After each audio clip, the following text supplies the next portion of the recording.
ये देखिए भाई, ये वो देख रहे हो बाबू जी, देख रहे हो। आज भाई नाई के लगा दिया मैंने आधा घंटा। और मैंने एकदम से टाइम देखो, अरे भाई मेरी क्लास का टाइम। अरे भाई तू कर फटाफट जो कुछ करना है। बाल कहाँ कटाते हो भाई? दुर्गेश नाई, खुखरी फरी। 20 रुपए दाढ़ी। 20 रुपए। नहीं, क्लीन शेव नहीं है भाई, मशीन के साथ है। ओह, भाई कैसा लगा?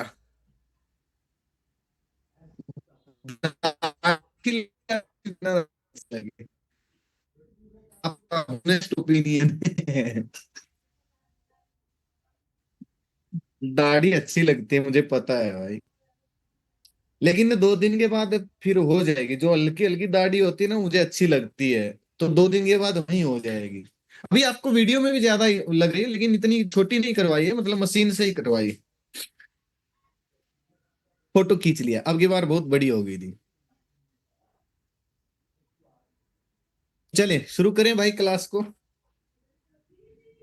चलिए।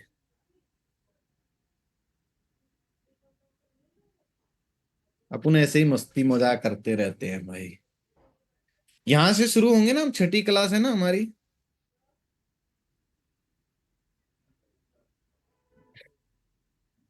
यहां से, यहीं से है ना भाई?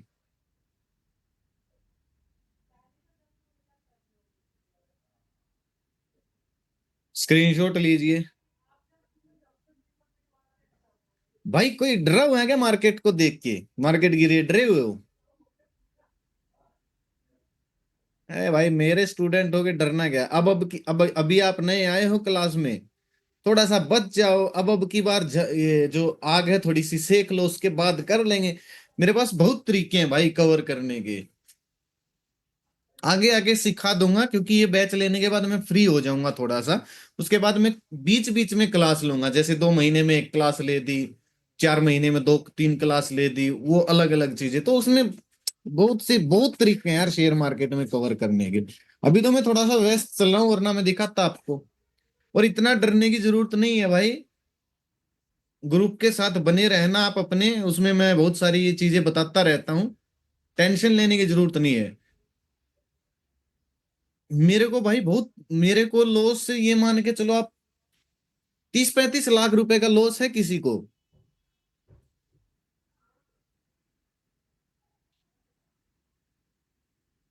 मैंने अपनी अपनी पोर्टफोलियो में ना भाई, मैंने अपनी खुद की पोर्टफोलियो में 60% लॉस देखा है कोरोना के टाइम पे।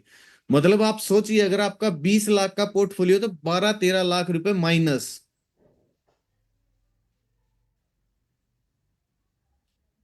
अभी तो केवल 20% है, मैंने 60% माइनस देख रखा है। तो जितनी मार्केट में गिरावट आती है ना, आपके लिए मोटिवेशन यही है। जितना गिरावट आती है ना मार्केट में, जितना गिरावट आती है, ये आपको हर बार कुछ ना कुछ सिखा के जाएगी। आप ट्रेडर बन ही नहीं सकते भाई ट्रेंडिंग मार्केट देख के। जिस ट्रेडर ने बड़ी गिरावट नहीं देखी, वो ट्रेडर बन ही नहीं सकता। लिख के ले लो मेरे से ये बात।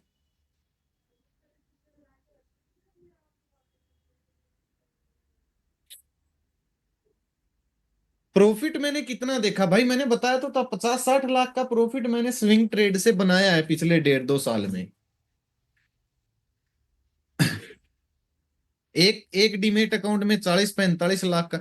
अच्छा मैं आपको ये बताता हूं, अभी मार्केट ने बाउंस किया था ना, जब बाउंस किया था सभी को पता है, अभी मार्केट ने बाउंस किया था। मेरे को कई शेयर्स, मतलब 4 से 5 कंपनियों में प्रॉफिट आ गया था। और वो प्रॉफिट भाई 6.5 लाख 5 लाख के आसपास होगा, अगर मैं सभी का कंप्लीट करूं तो। मैंने बुक नहीं किया भाई, अब वो वापस माइनस में है। मतलब अगर मैं उसको बुक कर लेता तो 6 लाख रुपए मेरे को बच जाते। लेकिन और फंड भी फ्री हो जाता, लेकिन वो अभी माइनस में है, वापिस चले गए हैं। लेकिन मुझे थोड़ी सी भी टेंशन नहीं है भाई, क्योंकि साइकोलॉजी मैं थोड़ी सी स्ट्रोंग बना के चलता हूँ। सब सीख जाओगे भाई।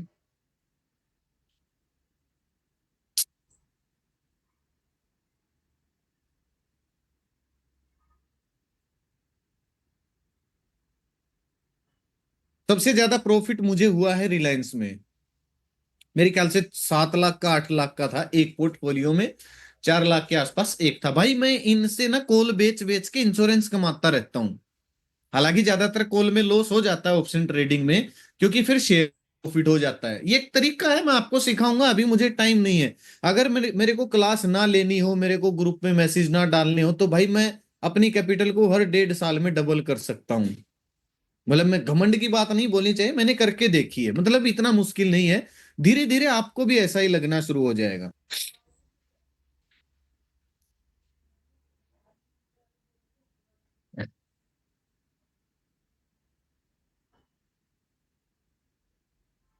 मेरे को 30-35 लाख का तो अभी भी नुकसान दिख रहा है, लेकिन मुझे टेंशन नहीं है भाई। थोड़ी सी अभी वो कम हो के 22-23 लाख रह गया था, फिर से 30-35 चला गया। मेरे को टेंशन नहीं है। आप भी टेंशन मत लो यार, भरोसा रखो मेरे ऊपर, टेंशन मत लो। चलो स्क्रीनशॉट ले लिया सभी ने?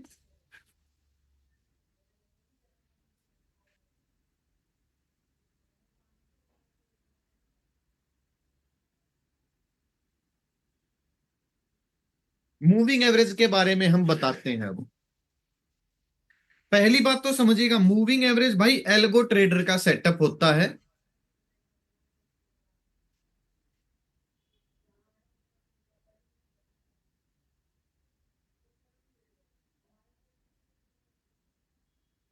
मूविंग एवरेज एल्गो ट्रेडर का सेटअप होता है। इसमें दो तरह के क्रॉसओवर होते हैं, एक गोल्डन क्रॉसओवर होता है, एक डेथ क्रॉसओवर होता है। जय माता दी विशाल। लेकिन एक चीज याद रखना भाई, गोल्डन क्रॉसओवर, डेथ क्रॉसओवर, ये नहीं है कि बाय या सेल करने का सिग्नल होता है। हेमंत भाई आपकी तरफ से दिक्कत है, मेरी तरफ से दिक्कत नहीं है। ये मत सोचना कि ये कोई डे ट्रेडिंग आपको बताएगा, ये ट्रेंड को दर्शाता है भाई। अगर आप बुलिश हो और आपको कोई बुलिश ट्रेड दिख रही है और आपको साथ में गोल्डन क्रॉसओवर दिख जाए, तो इसका मतलब बहुत अच्छी बात है, आपकी कंफर्मेशन बढ़ जाएगी फिर। एक ये स्क्रीनशॉट है और एक ये वाला ले लो, ये दोनों ले लीजिए, फिर मैं दोनों को एक साथ चार्ट में कवर करवा दूंगा।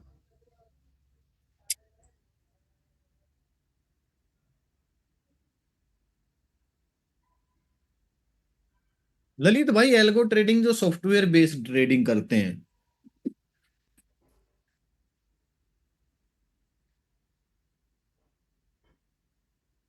भाई ले लिया स्क्रीनशॉट?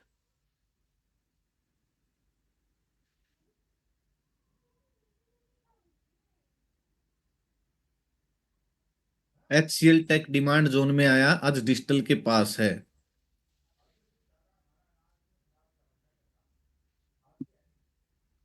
भाई डिमांड जोन में तो एक और भी स्टॉक है भाई, दोनों के स्क्रीनशॉट ले लिए ना? चलो मैं अब आपको चार्ट में दिखाता हूँ। डिमांड जोन में तो एक और भी स्टॉक है, आप उस पर भी स्टडी कर सकते हो। बहुत अच्छा एग्जांपल आपको देखने को मिलेगा, मंथली डिमांड जोन में है, और बेस कैंडल भी पिक्चर क्लियर दिख रही है। दिखाऊं?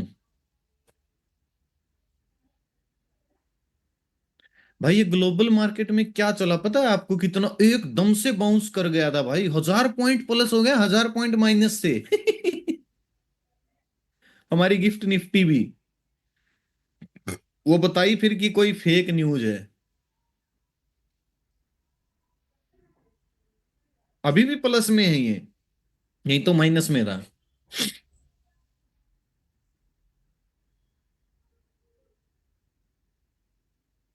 ये nation the new India assurance company है भाई, ये एक शेयर है। आप इस पे स्टडी करना, ठीक है सभी।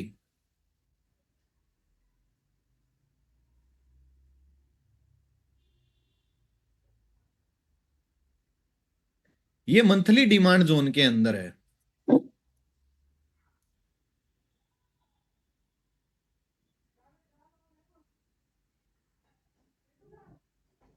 ये देखिए, मंथली टाइम फ्रेम का जोन लगाया मैंने। भाई दिखा सभी को? हालांकि एक बार तो इसने एक्शन कर दिया है, लेकिन इतना बड़ा नहीं है, जितना बड़ा डिमांड जोन है इतना बड़ा एक्शन नहीं हुआ है। 160, 140 से 170, यानी कि 50, 60, 70, 30 रुपए का ही मोमेंटम दिया है। आप ये देखिए, इतनी खराब मार्केट में भी इसने लास्ट मंथ ग्रीन कैंडल बनाया था। और मतलब पिक्चर क्लियर डिमांड जोन में है भाई, तो इस पे फोकस करना आप, ठीक है? कर लोगे इसके एनालिसिस? टेक्निकल भी कर लेना, फंडामेंटल भी कर लेना, मंथली डिमांड जोन में ध्यान रखिएगा। पिक्चर क्लियर दिख रहा है ना सभी को? हाँ, मैं आज ही देख रहा था। अब सुनिए भाई, डेथ क्रॉसओवर और गोल्डन क्रॉसओवर का क्या मतलब है। देखिए, पहले तो इसको लिख लीजिएगा आप। जब छोटी ईएमए बड़ी ईएमए को ऊपर की साइड काटे, ब्रेक कर दे, तो उसको बोलते हैं गोल्डन क्रॉसओवर। लिख लो साथ साथ में। टीसीएस का रिजल्ट देखा नहीं विशाल मैंने। खराब आया है। गिर जाएगा फिर वो तो। भाई कुछ फर्क नहीं पड़ता, ये भाग जाते हैं फिर भी स्टॉक, बहुत गिर चुका है टीसीएस। हालांकि मुझे लगता है 3 महीने वाले डिमांड जोन के डिजिटल पे आना चाहिए, 3,2800 के आसपास।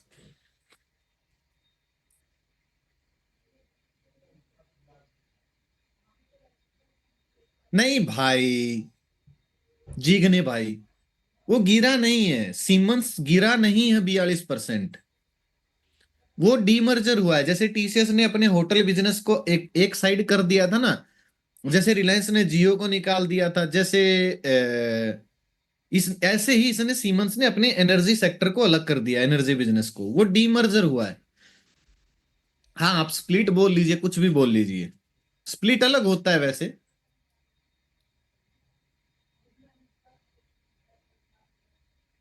ये देखो लिखा हुआ है, जब छोटी ईएमए बड़ी ईएमए को ऊपर की साइड काट देती है तो स्टॉक खरीदने, यानी कि बाय का ट्रेंड होता है। मतलब अप ट्रेंड होता है, आप इसको बाय मत बोलिए, आप इसको अप ट्रेंड बोलिए।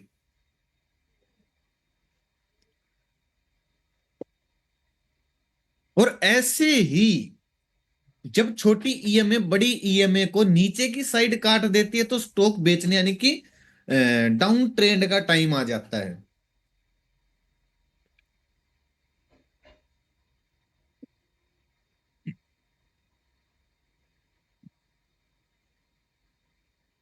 ये आप यहां पे देखिएगा।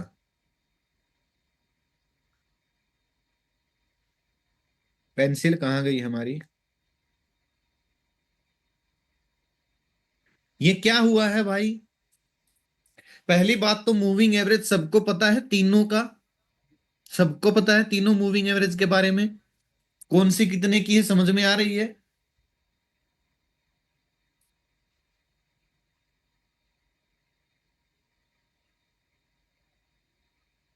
अरविंद बोल रहा है नहीं। क्यों नहीं पता है भाई, क्लास नहीं लेते क्या आप?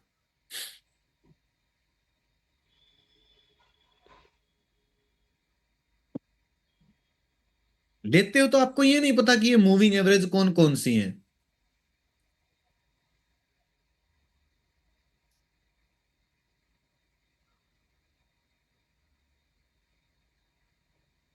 दो पता है? भाई तीसरी भी सुन लो, वैसे आप प्रैक्टिस नहीं करते हो मुझे ऐसा लगता है क्लास के बाद। ये जो छोटे वाली है, ये 20 वाली है भाई। इसको हम क्या बोलते हैं, 20 वाली को? बताओ क्या बोलते हैं?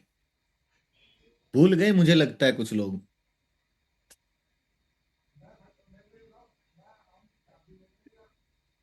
हाँ, इसको सेनापति बोलते हैं। ये है 50 वाली, इसको क्या बोलते हैं? हाँ, इसको राजकुमार बोलते हैं। और ये जो 200 वाली है मोटी, इसको?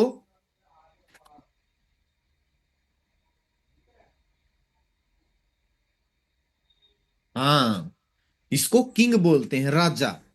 तो अब यहां पे देखिएगा, दोनों मूविंग एवरेज ने, 20 वाली और 50 वाली ने क्या किया है यहां पे? बड़ी मूविंग एवरेज को, यानी कि 200 वाली को नीचे की साइड काटा है ना। तो ये क्या बन गया भाई, इसको क्या बोलते हैं? Death cross over.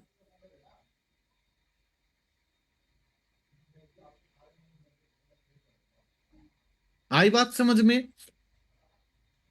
अच्छा, एक बात और सुनिएगा, ये वाला जो क्रॉसओवर है ना, ये भी डेथ क्रॉसओवर है। जब 20 वाली 50 वाली को काट देती है ना, ये भी डेथ क्रॉसओवर है, लेकिन ये शॉर्ट टर्म का होता है। मतलब थोड़े बहुत टाइम के लिए स्टॉक में बिकवाली आ गई है।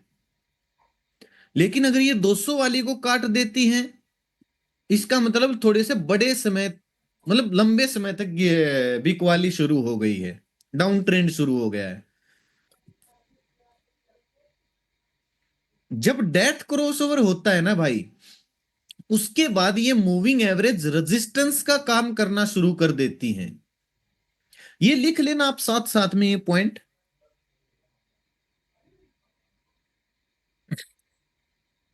जब डेथ क्रॉसओवर होता है, कोई बात नहीं अरविंद भाई, नोट्स तो बना रहे होगे ना?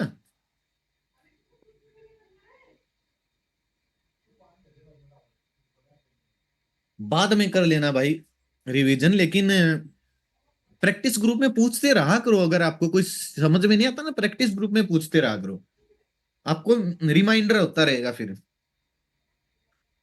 ऑपरेशन करवाओ भाई इसका।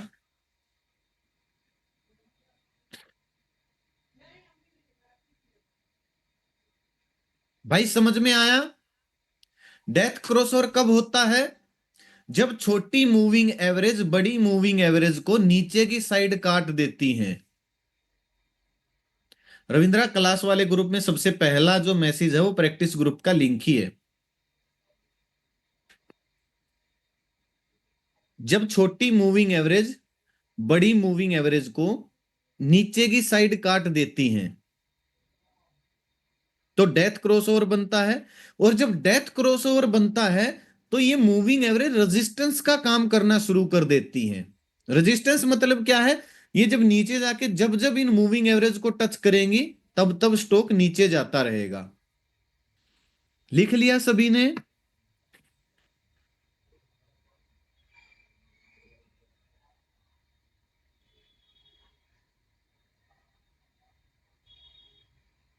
अभी गोल्डन क्रॉसओवर समझिए।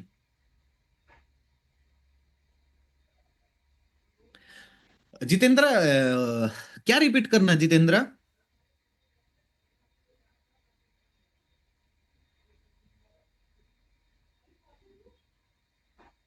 छोटी मूविंग एवरेज बड़ी मूविंग एवरेज को नीचे काट देती है, तो डेथ क्रॉसओवर बनता है। और जब भी डेथ क्रॉसओवर बनेगा, तो ये मूविंग एवरेज, जितनी भी मूविंग एवरेज होंगी ना, ये रेजिस्टेंस का काम करना शुरू कर देती है। मतलब शेयर घूम के मूविंग एवरेज के पास आएगा, फिर से ये इसको नीचे फेंक देंगी। ठीक है। अब ये देखिए, ये क्या हुआ है भाई यहां पे?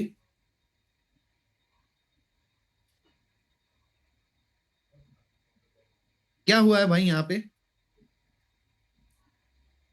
क्लास ले लो कृष्णा भाई।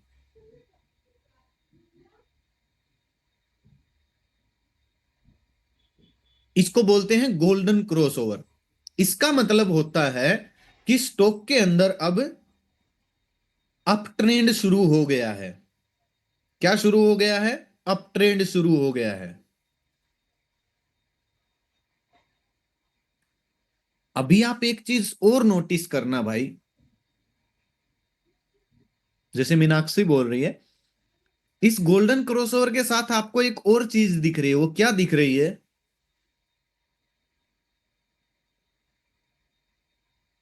डिमांड जोन दिख रहा है ना साथ में। तो जो ये डिमांड जोन है ना भाई, ये हाई चांस है काम करेगा। आलम, क्या क्वेश्चन था?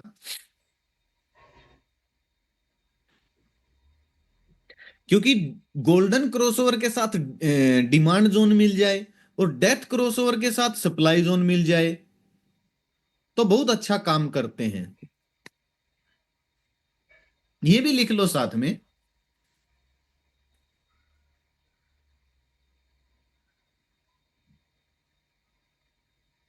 हाँ, गोल्डन क्रॉसओवर के साथ डिमांड जोन मिल जाए, और डेथ क्रॉसओवर के साथ सप्लाई जोन मिल जाए, तो बहुत अच्छा काम करते हैं। अगर छोटी मूविंग एवरेज बड़ी मूविंग एवरेज को ऊपर की साइड काटती हैं तो गोल्डन क्रॉसओवर बनता है, और गोल्डन क्रॉसओवर बनने के बाद ये मूविंग एवरेज सपोर्ट का काम करना शुरू कर देती हैं।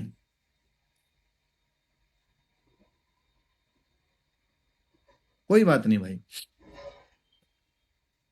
क्या है बाकी, लिख दो आप, मैं देखता हूं। लिख दीजिए मैसेज में। आलम, जैसे ही गोल्डन क्रॉसओवर बना उसके बाद अप ट्रेंड शुरू हो जाता है और ये मूविंग एवरेज सपोर्ट का काम करना शुरू कर देती हैं। अरे कभी तो नीचे आएगी प्रद्युमन। ट्रेड नहीं लेनी है, गोल्डन क्रॉसओवर डेथ क्रॉसओवर पे ट्रेड नहीं लेनी है आपको। ये तो ये साइन है कि बुलिश मोमेंटम शुरू हो गया है या बियरिश मोमेंटम शुरू हो गया लॉन्ग टर्म और शॉर्ट टर्म के लिए। ठीक है।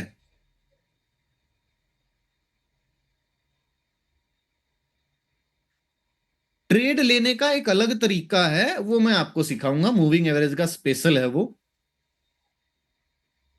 अभी तो मैं इनकी डेफिनेशन और इनका काम बता रहा हूं सभी को। भाई सभी को समझ में आ गया गोल्डन क्रॉसओवर डेथ क्रॉसओवर। हाँ, डिमांड जोन हो तो ले सकते हैं। अब ये देखिए, यहां पे देखिएगा आप, आपका ये गोल्डन क्रॉसओवर मिला, उसके बाद जो ये मूविंग एवरेज है इन्होंने किस तरीके से रिएक्ट करना शुरू कर दिया, बताओ। कर दिया ना, जैसे डिमांड जोन है सपोर्ट की तरह।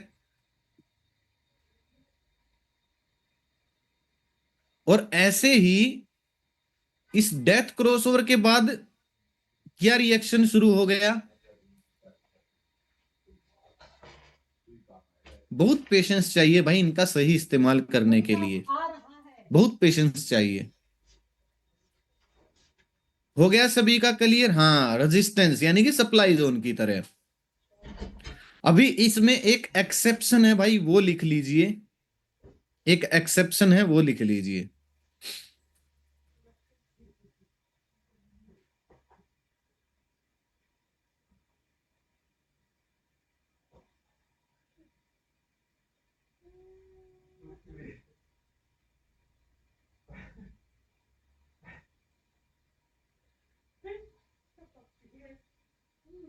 आलम भाई वो शेयर स्प्लिट भी हुआ था, एनएमडीसी की बात कर रहे हो ना आप, स्प्लिट हुआ था वो। एनएमडीसी की बात करें ना आलम, लाइव मार्केट में नहीं बनता है, वो स्प्लिट हुआ था आलम भाई, वो इसलिए दिखा रहा है आपको। और जब कोई कंपनी ज्यादा डिविडेंड देती है तो उसका प्राइस एडजस्ट हो जाता है। ये आप गूगल करोगे तो आपको समझ में आएगा। ज्यादा डिविडेंड, जैसे एक शेयर है वेदांता, वेदांता कुछ करके, वो बहुत ज्यादा डिविडेंड देता है तो उसका प्राइस एडजस्ट होता रहता है।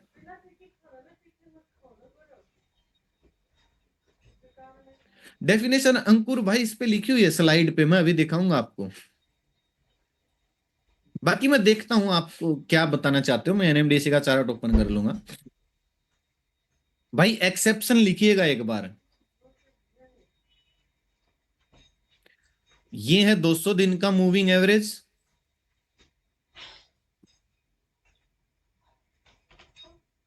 ये है 50 दिन का मूविंग एवरेज, और ये है 20 दिन का मूविंग एवरेज।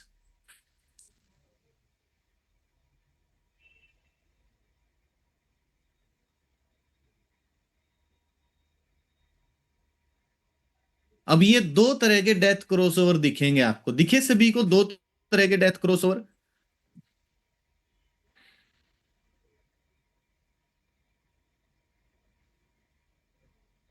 भाई दोनों दोनों डेथ क्रॉसओवर दिख रहे हैं आपको, एक तो ये है और एक ये है। एक्सेप्शन बता रहा हूं इसके अंदर, क्या एक्सेप्शन है। हाँ, तो ये देखिए, इस डेथ क्रॉसओवर में और इस डेथ क्रॉसओवर में क्या फर्क है। यहां पे जो मूविंग एवरेज 200 दिन की मूविंग एवरेज को काट रही है वो काफी दूर दूर काट रही हैं, ये देखिए काफी ज्यादा डिफरेंस है। लेकिन यहां पे अगर आप देखोगे तो गुच्छे के अंदर काट रही है, तो ये बेस्ट डेथ क्रॉसओवर है। ये डेथ क्रॉसओवर फेक भी हो सकता है, मतलब ये ज्यादा लंबे समय तक टिकाऊ नहीं रहता है। जितना दोनों मूविंग एवरेज गुच्छे में काटेंगी बड़ी मूविंग एवरेज को, वो सबसे बेस्ट डेथ और गोल्डन क्रॉसओवर होता है। हाँ, जितना नजदीक से। ये लिख लो भाई, ये पॉइंट एक्सेप्शन है ये एक तरीके की। मैं आपको चार्ट में दिखाता हूं।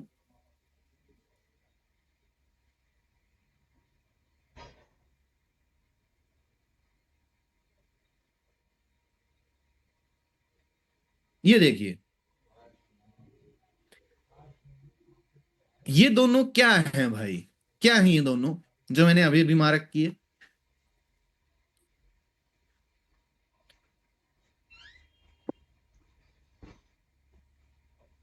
नहीं, मूविंग एवरेज तो है, गोल्डन क्रॉसओवर है, डेथ क्रॉसओवर है, दोनों के दोनों। मूविंग एवरेज तो मुझे भी दिख रही है, गोल्डन क्रॉसओवर है। इन दोनों के अंदर आपको डिफरेंस दिख रहा है? बेस्ट कौन सा है, एक नंबर वाला या दो नंबर वाला? हाँ, बेस्ट है ये वाला, गोल्डन क्रॉसओवर। ये देखिए, ये डेथ क्रॉसओवर क्या बेस्ट है तो डेथ क्रॉसओवर, लेकिन ये इतना टिकाऊ नहीं होता जितना गुच्छे वाला होता है। जितना गुच्छा बनेगा उतना लंबे समय तक टिकाऊ रहेगा। अब अगर आप ये दोनों जो गोल्डन क्रॉसओवर मैंने आपको बताया, अगर आप इनको देखोगे,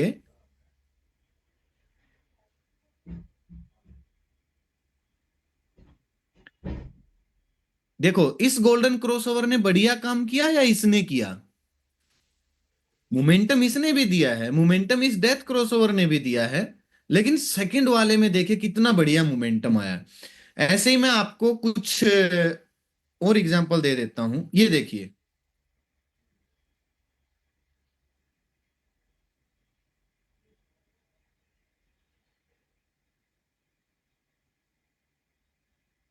ये भी डेथ क्रॉसओवर है और ये भी डेथ क्रॉसओवर है ना?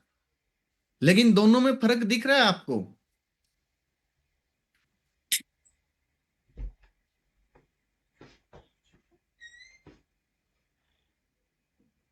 पहले नंबर वाला बेस्ट है।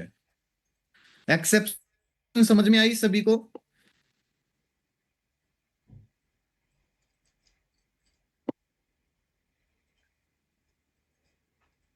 अब जो एल्गो ट्रेडर होता है ना भाई, जो एल्गो ट्रेडर होता है, मान लो ये बन गया आपका डेथ क्रॉसओवर, ये आपका डेथ क्रॉसओवर बन गया, और ये स्टॉक आया नीचे। तो जब ये बॉटम में एंट्री लेते हैं ना एल्गो ट्रेडर, जब बॉटम में या फिर गोल्डन क्रॉसओवर पे एंट्री लेते हैं, तो नेक्स्ट जो डेथ क्रॉसओवर होता है वो इनका सप्लाई एरिया होता है, मतलब टारगेट होता है। अगर ये बॉटम में एंट्री लेते हैं ना, तो जो नेक्स्ट डेथ क्रॉसओवर होगा वहां तक इनका टारगेट होता है। एल्गो ट्रेडर का बता रहा हूं मैं, वैसे नॉलेज बढ़ाने के लिए आपकी।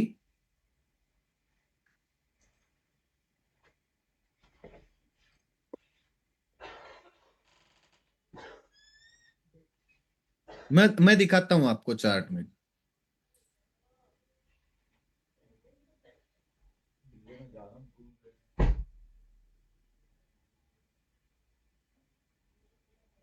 देखिए, ये वाला डेथ क्रॉसओवर दिख रहा है आप सभी को? भाई एल्गो ट्रेडर जो सॉफ्टवेयर बेस्ड ट्रेडिंग करते हैं ना, जिनके ऑटोमेटिक ट्रेड बाय होते हैं,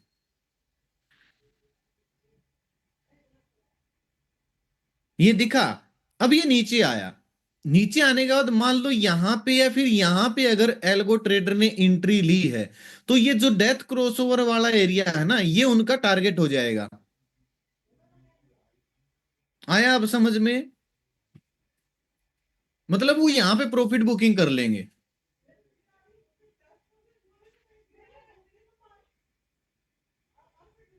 भाई आ गया समझ में?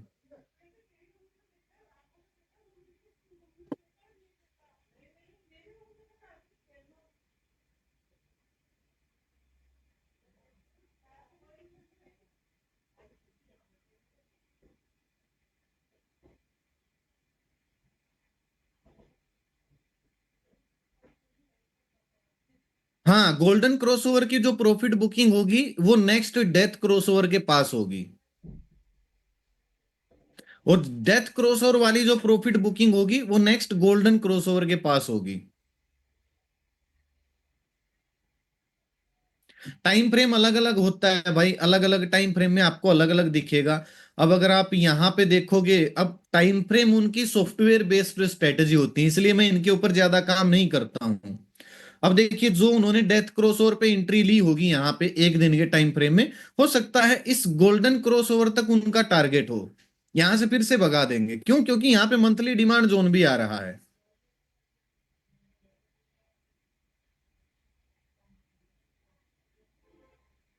आई बात समझ में? एल्गो ट्रेडर के साथ हम भी एंट्री ले सकते हैं।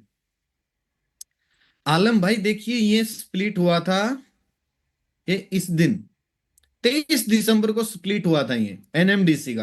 पहले तो ये शायद 140-50 का था, और 3/1 में इसने इसको स्प्लिट किया था, यानी 3 शेयर जिसके पास थे, एक शेयर के 3 शेयर हो गए थे।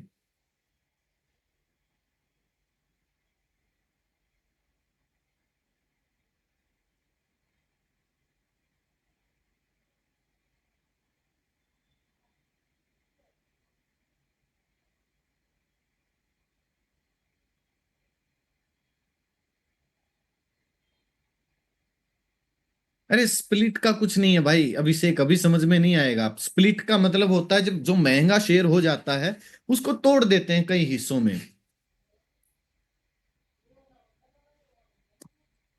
टाटा स्टील का तो बुरा हाल है भाई, क्या कर दिया पता नहीं। ये देखो, 2 दिन में 20% गिर गया मेरे ख्याल से। और मुझे नहीं लगता ये मूविंग एवरेज को तोड़ पाएगा मंथली टाइम फ्रेम में। 122 है, 122 पे है मूविंग एवरेज, और वीकली देखें, वीकली तो 200 दिन की मूविंग एवरेज का सपोर्ट है। तो मुझे नहीं लगता कि ये टूट पाएगा, मुश्किल है। बाकी भाई अगर ऐसे ही ट्रम्प साहब चलते रहे तो क्या ही कहने अभी इनके तो।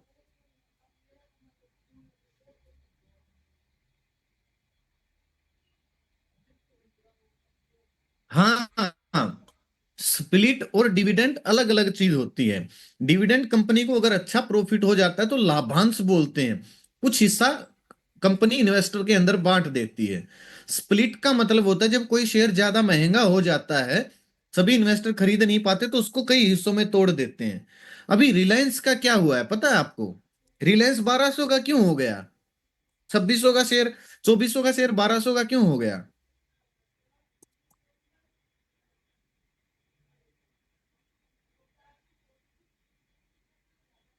ये देखिए, ये 2400 का 1200 क्यों हो गया? क्योंकि मतलब ये टूट गया, दो हिस्सों में टूट गया। जिसके पास 500 शेयर थे ना, उसके पास 1000 शेयर हो जाएंगे 1200 के रेट में। हाँ, 1600 का मान लो।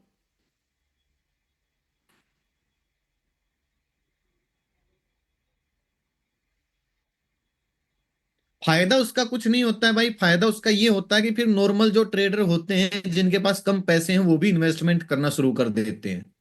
ये फायदा है। अब एमआरएफ का शेयर है ना, एमआरएफ का शेयर 1.5 लाख रुपए का क्यों है?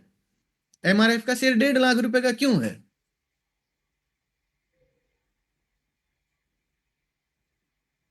क्योंकि वो आज तक स्प्लिट ही नहीं हुआ है भाई, वो स्प्लिट ही नहीं हुआ आज तक। बोनस शेयर अलग होता है भाई, ये तो आप गूगल कर लो भाई, ये तो नॉर्मल चीजें हैं, वहां पे मिल जाएंगे आपको।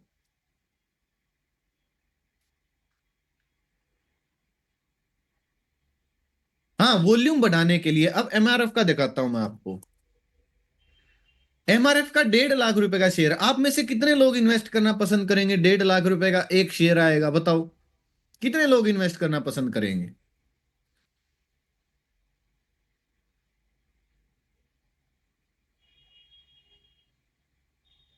मान लो 1 लाख रुपए का है एमआरएफ, आप लोग इन्वेस्ट करोगे, जो छोटे इन्वेस्टर हैं?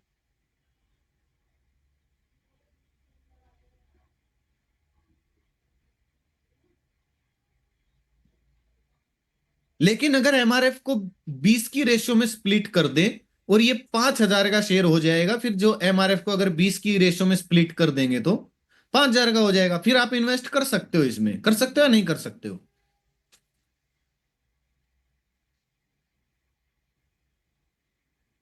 भाई ना, स्प्लिट करने के पीछे कई कारण होते हैं।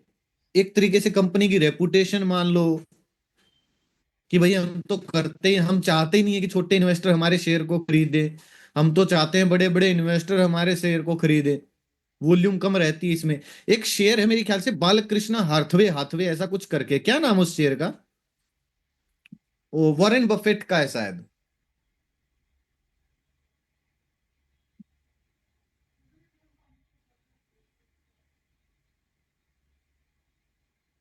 हाँ, मैं दिखाता हूँ आपको, ये कुछ लोगों ने भेजा है, कॉपी करता हूँ, 1 मिनट रुकिए। मैं दिखाता हूँ कितने का शेयर है। यही है ना भाई?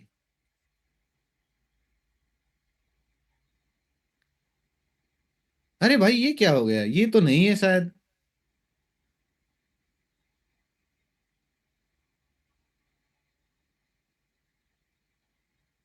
नहीं भाई, ये सबसे महंगा शेयर है दुनिया में, ये वो नहीं है। बोश नहीं है भाई, अमेरिका की कंपनी है ये। ये रहा। कितने रुपए का एक शेयर है भाई बताओ? कितने रुपए का एक शेयर है बताओ? 7,20,416 का एक शेयर है, और इसने हाई लगाया है 8 लाख डॉलर का, अगर आप पकड़ के चलो। और मैं आपको कैलकुलेट करके दिखाता हूं। कहीं दाई सैकड़ा हजार 10,000 लाख, 86 से भी अगर मैं मल्टीप्लाई करता हूं, कहीं दाई सैकड़ा हजार 10,000 लाख, 10 लाख करोड़, 6,88 लाख का एक शेयर है भाई। छोटा इन्वेस्टर बाय कर लेगा? 6,88 लाख का एक शेयर है।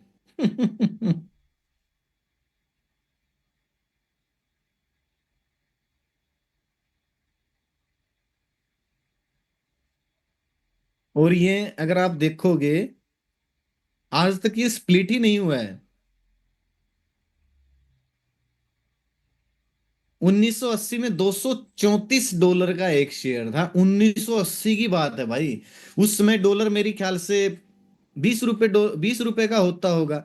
मतलब अगर किसी ने एक शेयर भी खरीदा होता ना 1980 में 20 रुपए का, 20 रुपए का एक शेयर अगर हमारे दादाजी खरीदी के रख लेते, तो क्या होते भाई आपके पास आज? आज आपके पास कम से कम, ये मान के चलो, 20 करोड़ रुपए के आसपास होते। 20 करोड़ रुपए के आसपास शेयर होते आपके पास। मतलब पैसे दे जाता आपको ये, क्योंकि बीच बीच में बोनस मिलता रहता है, डिविडेंड मिलता रहता है, तो बहुत शेयर होते हैं, बहुत पैसे होते हैं आपके पास। करोड़ीमल हो जाते हैं आप, रोडीमल से करोड़ीमल बन जाते हैं अचानक से। भाई सभी का समझ में आ गया, डेथ क्रॉस और गोल्डन क्रॉस और। हमारे दादाजी शेयर मार्केट को जानते ही नहीं थे, वो तो इसको 2 नंबर का धंधा बोलते थे, काम भी नहीं बोलते थे, धंधा बोलते थे, धंधा। अभी भी बोलते हैं, हम सबके घर वाले बोलते भी होंगे। मेरे गांव वालों को ना अब जाके समझ में आया है, पता नहीं आया या नहीं आया, अब इतना नहीं सुनते, अब इतना मुझे बोलते हुए सुनते नहीं है।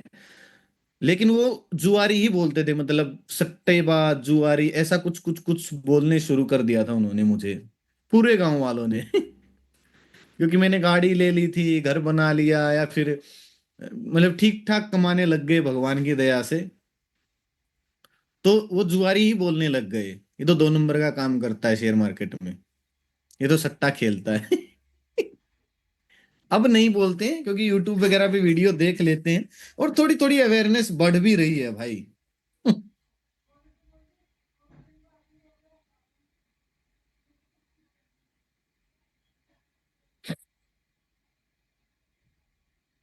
जितनी बढ़ेगी उतना बढ़िया मार्केट, उतना ही बुलिश बनेगी भाई।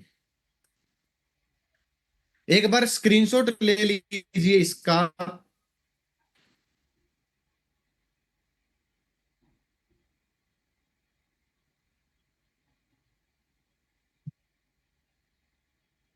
भाई मैंने 5,000 या 4,000 रुपए से शुरुआत की थी मार्केट में।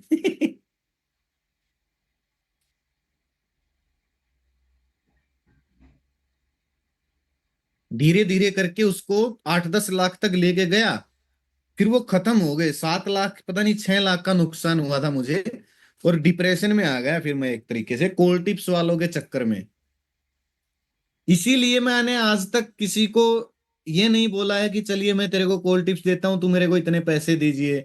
या इसीलिए मैं आज तक किसी चीज का प्रमोशन नहीं करता हूं, क्योंकि मैं उस गरज से निकला हुआ हूं भाई। कोई किसी का लॉस कवर नहीं करवा सकता। ये लिख के ले लो आप मेरे से, कोई नहीं करवा सकता भाई। 6 साल पहले की बात होंगी, 5-6 साल पहले की। वरना मेरी तो डॉक्टरी लाइन थी भाई, मैं इस लाइन में क्यों आता। मैं तो इसलिए आया क्योंकि मुझे नुकसान हो गया, फिर मेरे को ये हो गया कि यार ये कहाँ से निकालूं ये। वो तो फिर मैं घुसा रहा 2-3 साल, तो मैं किसी को दिखा भी नहीं, रिश्तेदारों को भी नहीं दिखा, किसी को नहीं दिखा। पागल पागल बोलने लगे, बुरा, बहुत बुरा, मतलब ये बोलते हैं आपको यकीन नहीं होगा भाई। हाँ, जैसे वो दिल टूटा हुआ आशिक होता है ना, मतलब एक कोने में पड़ा रहो। मेरे मेरे को इतना कीड़ा हो गया था ना भाई शेयर मार्केट का। आपको यकीन नहीं होगा, मैं जोत लगाता ना भगवान के आगे, जब हाथ जोड़ के राम का नाम लेते हैं, लेता राम का नाम था, लेकिन दिमाग में कैंडल घूमती रहती थी। हरी लाल हरी लाल, इतना बुरा पागल, मतलब बहुत पागल वाला हालत हो गया था, इतना भी नहीं घुसना चाहिए। हो गई, हो गई ब्रजेश भाई, लास्ट बैच में ही हुई है।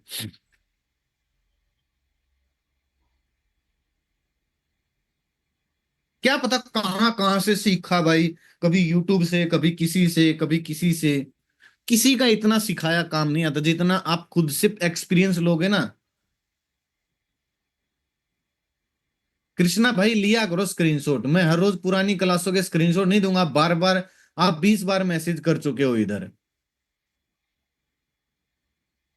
6th क्लास का स्क्रीनशॉट दीजिए, 5th क्लास का 4th स्क्रीनशॉट दीजिए, क्या मतलब है भाई आपका ये। कहाँ रहते हो आप क्लास के टाइम पे। अब इतनी देर से इसको खोल के बैठा हूं, आपसे स्क्रीनशॉट नहीं लिया जा रहा।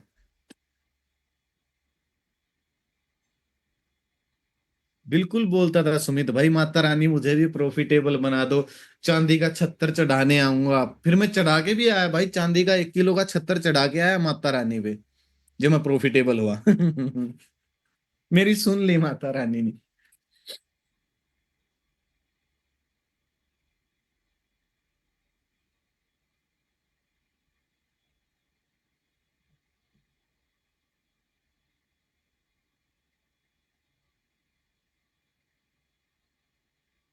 बिल्कुल भाई, जब जब भी माता रानी आदेश देगी वो भी कर देंगे, मेरे को कोई दिक्कत नहीं है। हाँ, ग्रुप में फोटो भी डाला था मैंने, इंस्टाग्राम पे भी है।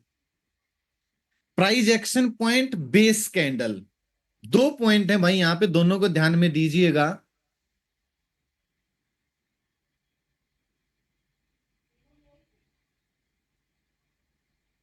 अरे भाई कृष्ण, आप क्यों बार बार मैसेज कर रहे हो स्क्रीनशॉट के। ये सब कुछ छोड़ छाड़ के मैं स्क्रीनशॉट देने चला जाऊं आपको पिछली क्लासों के।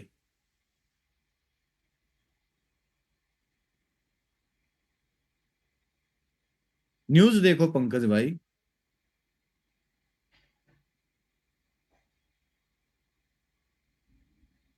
टैरिफ लगा दिया।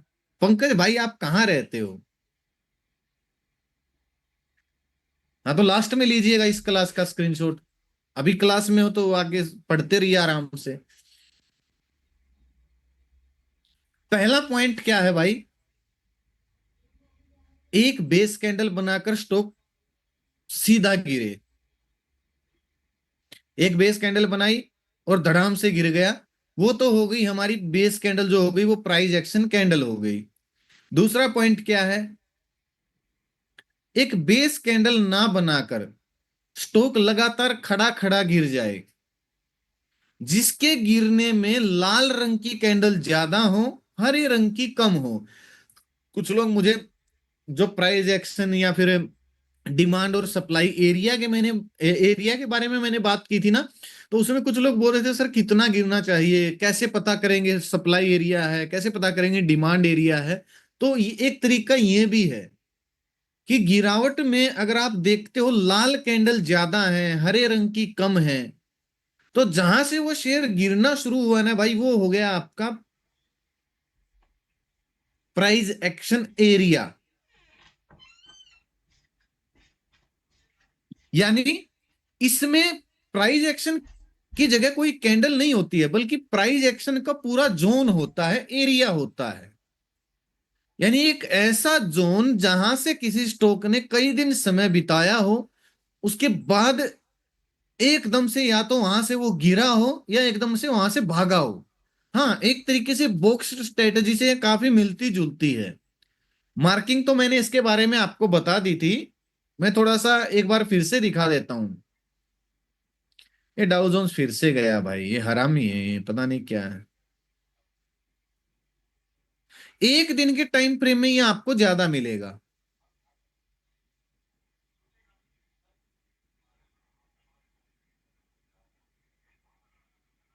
एक दिन के टाइम फ्रेम में अगर आपको ये ज्यादा भी मिले ना भाई, फिर आपको करना क्या है, बड़ा टाइम फ्रेम कर लेना है। या तो आपको बेस कैंडल मिल जाएगी, नहीं मिलती है तो फिर आपका पूरा जो जोन होगा वो प्राइस एक्शन जोन बन जाएगा। इसमें तो सभी बेस कैंडल बनी है, इसमें भी आपको बेस कैंडल दिखेंगी। ये बताओ भाई, नौकरी आज खुला 5700 पे, अरे भाई 600 रुपए की रिकवरी कर गया क्या? गजब हुआ भाई। वैसे रिकवरी तो दिखाई है आज शेयर ने। कहां से की है? डिमांड जोन से की है। कौन से डिमांड जोन से की है? Weekly demand zone. Monthly. Monthly एक रेड कैंडल थी भाई, इतना तो खास कोई डिमांड जोन भी नहीं था, पता नहीं कैसे कर गया। अरे सीमंस स्प्लिट हो चुका है भाई। देखो,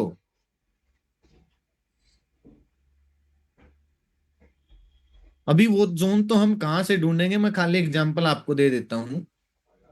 ये तो हो गई आपकी, ये कौन सी कैंडल है भाई? यहाँ स्लाइड पे आइए वापिस। पहला जो पॉइंट है ना, एक बेस कैंडल बनाकर स्टॉक मारुबुजू कैंडल बनाकर गिरा हो या भागा हो, वो होगी आपकी बेस कैंडल। बेस कैंडल माने तो प्राइस एक्शन कैंडल हो गई आपकी। ठीक है। अब इसमें तो हमको कुछ दिक्कत ही नहीं है, हमको तो बस ये कैंडल मार्क करनी है, और आपको देखिएगा कि यहीं से स्टॉक फिर भाग गया। ये आपका क्या हो गया? डिमांड जोन हो गया, या आप इसको प्राइस एक्शन कैंडल बोल दीजिए। अगर भाई ये कैंडल नहीं होती, या फिर ये कैंडल इसके पीछे छुपी हुई होती, तो फिर आप क्या करते? फिर आप इस पूरे जोन को मार्क करते, करते या नहीं करते?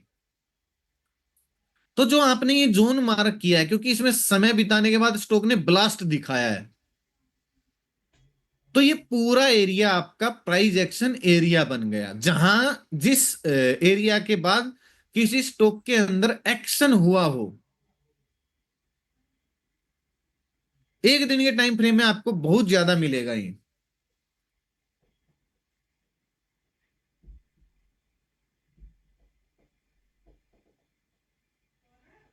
आ गया भाई समझ में सभी को? हाँ, बुक स्ट्रेटजी आप वीडियो देखना, यूट्यूब पे जाके मैंने बना रखी है, उससे काफी मिलती जुलती है।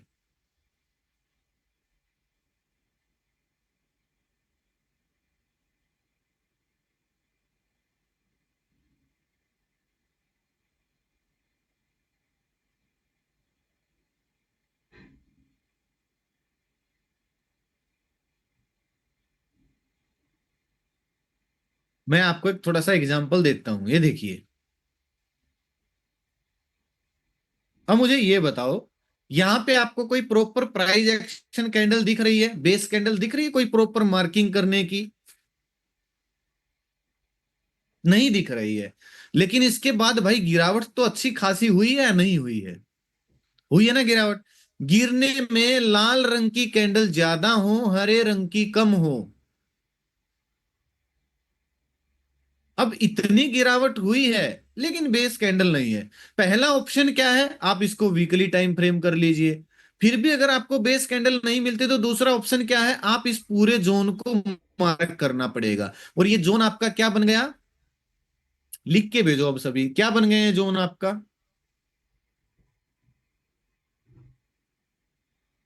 सप्लाई जोन बोल दो या फिर price action area, selling side. ठीक है।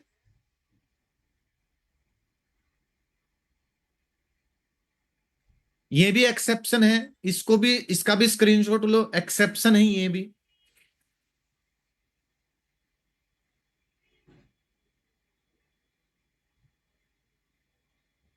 Price journey point, price destination point, याद है सभी को?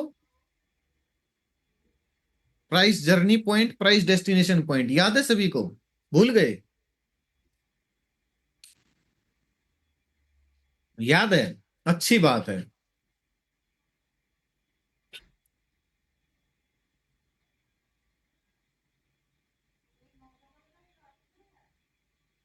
क्या दिखाना है पवन चार्ट पे? हाँ, प्राइस जर्नी का मतलब है जहां से स्टॉक ने भागना शुरू किया। डेस्टिनेशन का मतलब है जहां से फिर वो वापस मुड़ गया। कृष्णा भाई ये लो पहला स्क्रीनशॉट इसका, वरना आप ऐसे ही नाक में दम रखोगे, आपको जो क्लास चल रही है उससे मतलब नहीं है। खा लो भाई स्क्रीनशॉट को। अगर निगला जाए तो निकल निगल लेना इसको।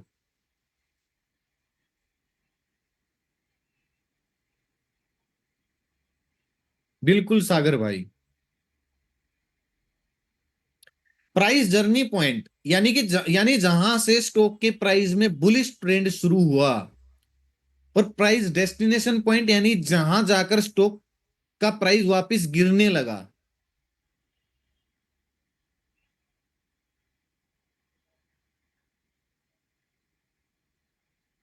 ऊपर वाले पॉइंट को हम प्राइस डेस्टिनेशन पॉइंट बोलेंगे। बुल ग्रुप वालों की बात है ये। लेकिन अगर आप बियर गैंग के मेंबर हो यानी कि आप सेलर हो, तो आपके हिसाब से फिर ये उल्टा हो गया, जहां से शेयर गिरना शुरू हुआ वो प्राइस जर्नी पॉइंट, और जहां से शेयर नीचे गिर के फुल टॉस और फिर भागना शुरू हुआ वो डेस्टिनेशन पॉइंट।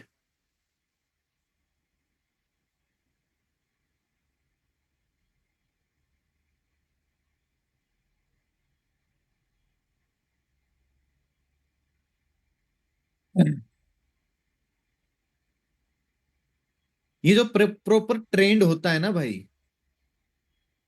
उसकी मैं बात कर रहा हूं। थोड़ा सा वीकली टाइम फ्रेम में दिखाता हूं।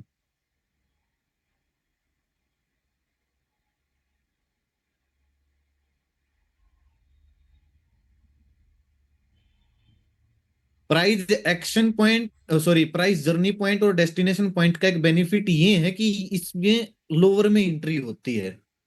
देखिए लोअर में एंट्री का मेरा मतलब क्या है, प्राइस जर्नी पॉइंट को हम क्या बोलेंगे? तभी तो प्राइस जर्नी पॉइंट बनेगा जब डिमांड जोन बनेगा। बताओ, प्राइस जर्नी पॉइंट का मतलब क्या है?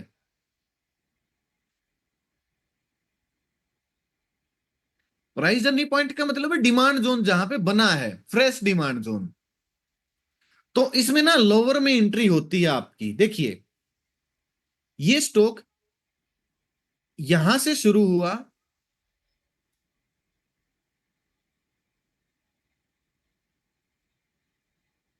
ठीक है, और यहां पे ये खत्म हुआ। तो इस पॉइंट को क्या बोलेंगे भाई?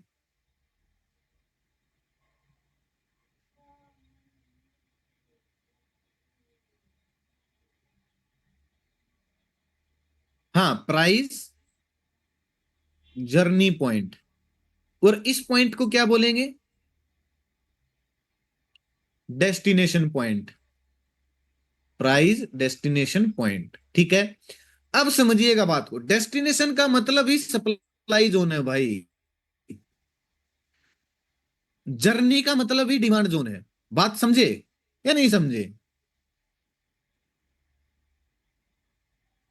अगर आप दूसरे तरीके से देखते हो, जर्नी पॉइंट का मतलब क्या है? Demand zone. डेस्टिनेशन पॉइंट का मतलब क्या है? सप्लाई जोन, जहां से स्टॉक गिरा है। तो डिमांड जोन अगर आप खींच लेते हैं, यानी कि जहां से आपकी यात्रा शुरू होती है, जर्नी पॉइंट क्या बन गया आपका? Demand zone. और डेस्टिनेशन पॉइंट बन गया आपका सप्लाई जोन। तो अब मुझे ये बताओ, लोअर में एंट्री हुई या नहीं हुई? अगर आप पोली कैब में यहां पे एंट्री ले लेते हो डिमांड जोन में, तो लोअर में एंट्री हुई या नहीं हुई? अगर आप सप्लाई जोन में यानी कि डेस्टिनेशन पॉइंट पे एंट्री लेते हो, तो ये लोअर में एंट्री हुई या नहीं हुई? लेकिन ये जो एंट्री है, ये सेलर की आंखों से है, और ये जो एंट्री है, ये बायर की नजरों से है। आया समझ में? क्लियर हुआ सभी का? जिस दिन आप ये सीख गए ना भाई, मैं बोलता हूं आप बूढ़े हो जाओगे, आपकी गर्दन हिलना शुरू हो जाएगी, लेकिन आप मुझे जरूर याद रखोगे। जिस दिन आप ये जो मैंने अभी पॉइंट बताया ना, ये आप सीख गए जिस दिन।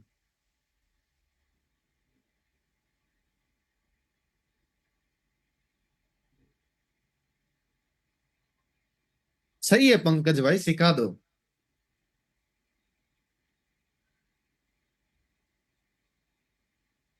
ट्रम्प पागल हो गया है। कोई नई नई न्यूज है क्या ब्रजेश? ये अभी अभी की न्यूज है क्या? ये तो हरामी पना कर रहा है भाई अभी। क्या मतलब है यार? मतलब मैं बोल रहा हूं भाई, ये फंसेगा, ये ट्रम्प आज नहीं तो कल फंसेगा, ये देख लेना आप। ये अपनी गोभी खुद खोदेगा, ये अपनी देश की अर्थव्यवस्था को खुद खराब करेगा। इसको ये पता है कि अब इसको आना नहीं है। ये इतना हरामी है भाई, मतलब मेरा तो ना ऐसा दिमाग खराब हो जाता है, ये जब भी मुझे दिख जाता है ना। अभी इसने क्या किया पता है? ब्रजेश ने बताया, प्रेसिडेंट ट्रम्प एडिशनल 50% टैरिफ डाल देगा चाइना के ऊपर, अगर उसने 34% टैरिफ इंक्रीज जो किया है वो वापस नहीं लिया तो। ये उन्होंने थ्रेट दिया है। यही बात है ना ब्रजेश? ये ऐसा अगर हो गया ना भाई, तो ये देखो चाइना का इंडेक्स बेचारा सबसे ज्यादा गिरा है। हांगकांग हैंग सेंग 13% गिर गया भाई एक दिन में। किसी के लिए हो राजीव भाई, खरबूजा कटेगा तो सब में बटेगा, पता है आपको? फर्क सब पे पड़ता है।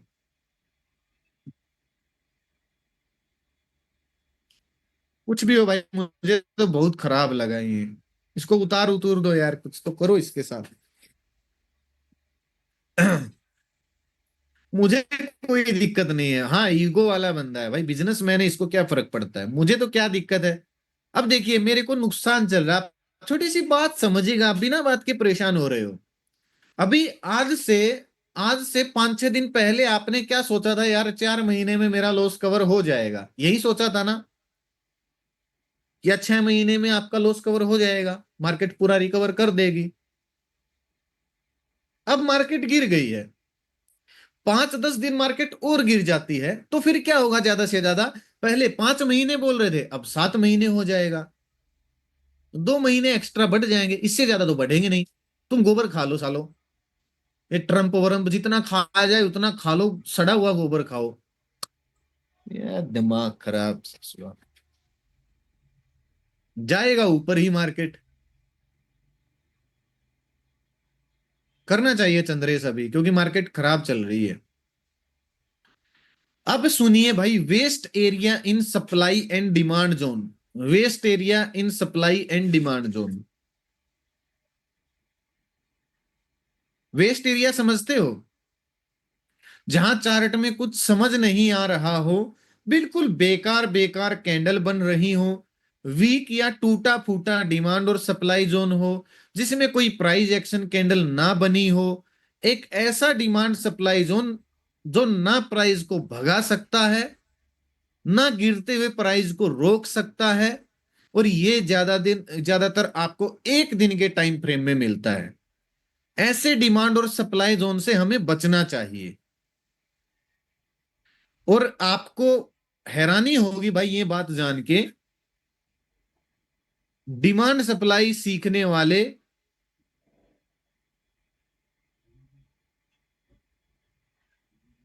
100 में से 80 लोग इस बात को फॉलो नहीं करते हैं। अब आप देख लो, आप भी 80% में आना चाहते हो या नहीं आना चाहते हो।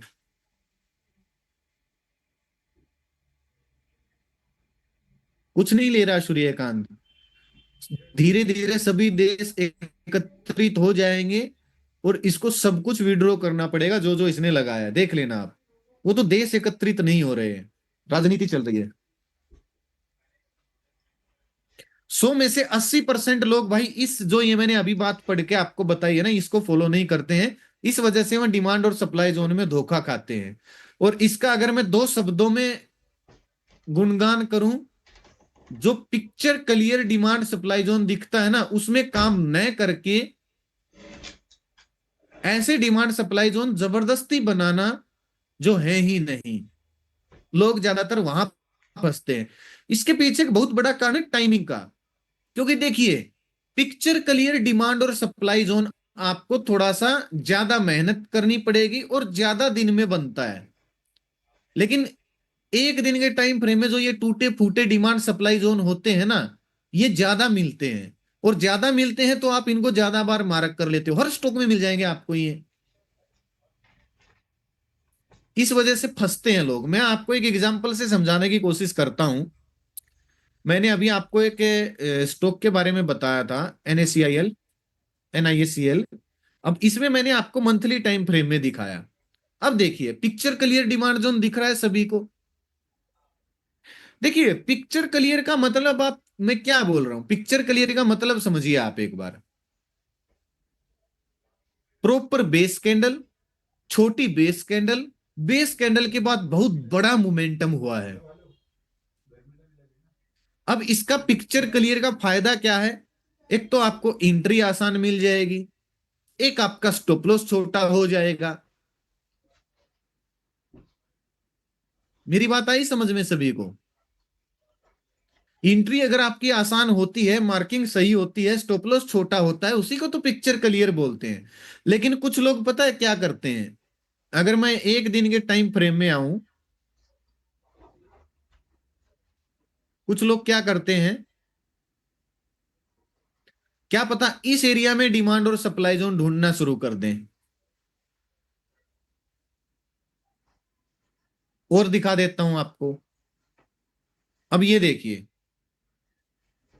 कोई डिमांड जोन दिख रहा है आपको? किसी को भी कोई डिमांड जोन दिख रहा है? कोई बेस कोई प्रॉपर रैली कैंडल दिख रही है? ऐसी बात नहीं है कि इस एरिया में आने के बाद इसने मोमेंटम नहीं दिया। एक बार यहां पे मोमेंटम दिया, एक बार यहां पे दिया। लेकिन अगर देखा जाए एक्सेप्शन के हिसाब से तो कोई डिमांड सप्लाई जोन नहीं है। लेकिन आप देखना, मैंने उस दिन ज्यादातर ग्रुप पे मैसेज देखता हूं तो यहां पे जबरदस्ती डिमांड सप्लाई जोन मार्क करते रहेंगे। इसलिए मैं बोला 100 में से 80% जो डिमांड सप्लाई सीखते हैं ना, वो इस चीज को फॉलो नहीं करते जो मैंने अभी अभी आपको बताई है।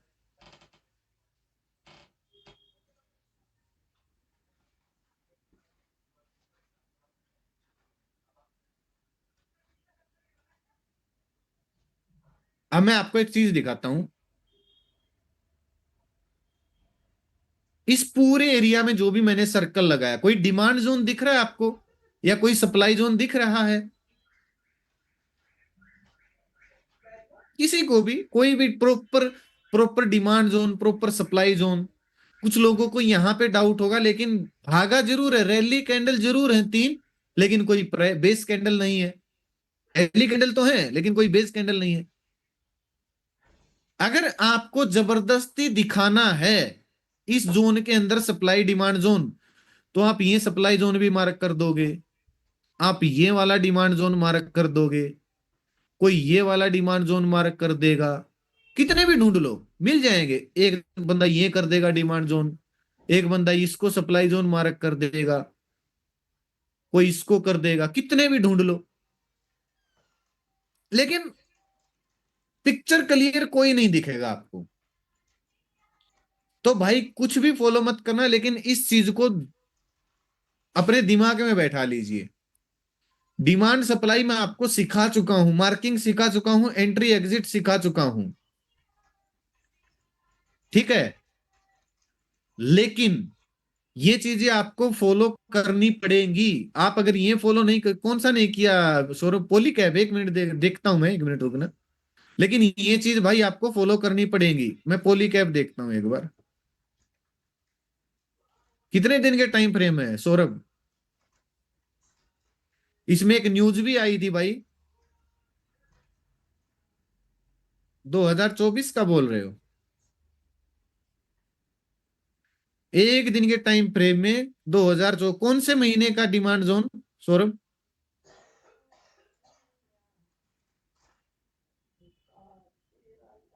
मतलब कौन से वाला बोल रहे हो?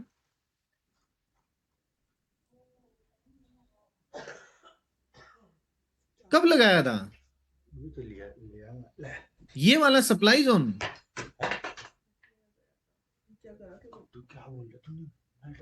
इसमें 2024 में एक न्यूज आई थी, एक दिन में ही 1000 रुपए गिर गया था ये। वो तो शायद हो भी गया हो फिर, लेकिन कौन सा बोल रहे हो आप? मुझे समझ नहीं आया। ये तो सप्लाई जोन है भाई, डिमांड जोन नहीं है, ये सप्लाई जोन है।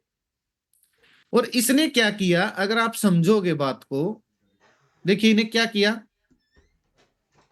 जैसे ही सप्लाई जोन की रेंज में आया, ये 8-10 दिन तक साइडवेज हो गया। देख रहे हो आप?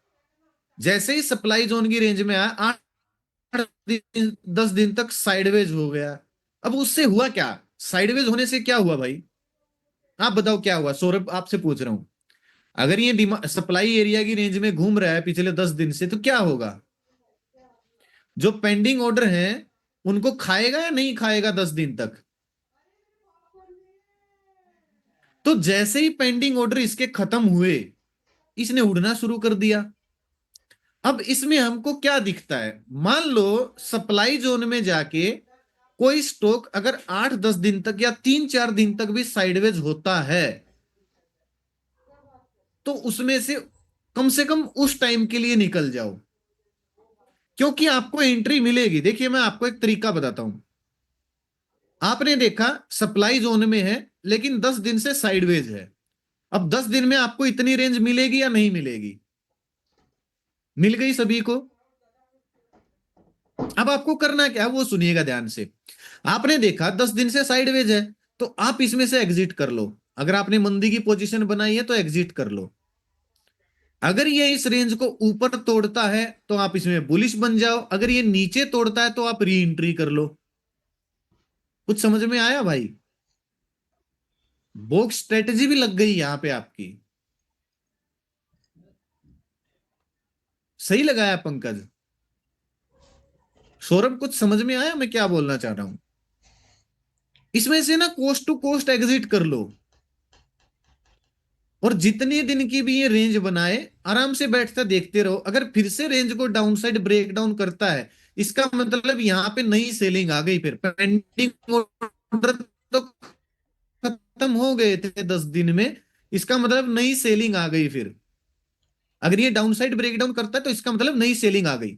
नई बाइंग नई सेलिंग के बारे में मैंने क्लास में बताया था, अगर किसी ने लिखा हो तो।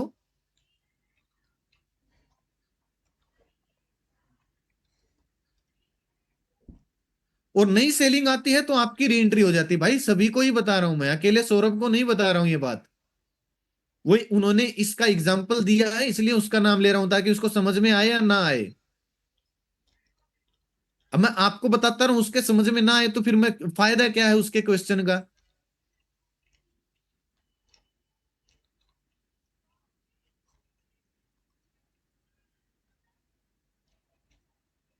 क्या है राहुल बताओ? उसके पीछे फेल होने के पीछे एक और भी कारण मिलेगा भाई, कुछ ना कुछ कारण जरूर मिलेगा फेल होने के पीछे। या तो ये मंथली डिमांड जोन से स्टॉक भागा है, पोली कैब। ये मंथली डिमांड जोन से भागा इसलिए इसका वीकली डिमांड जोन काम नहीं किया, सॉरी सप्लाई जोन काम नहीं किया। कुछ ना कुछ कारण जरूर मिलेगा। वैसे बिना बात के डिमांड सप्लाई जोन फेल नहीं होंगे भाई। एक्सेप्शन निकाल के देख लेना। अगर आपका डिमांड या सप्लाई जोन फेल हुआ है तो एक्सेप्शन निकालना, फिर देखना आपको कोई ना कोई एक्सेप्शन जरूर भिड़ती हुई मिलेगी। देखिए डिमांड और सप्लाई जोन ऐसे ही फेल नहीं होते हैं भाई।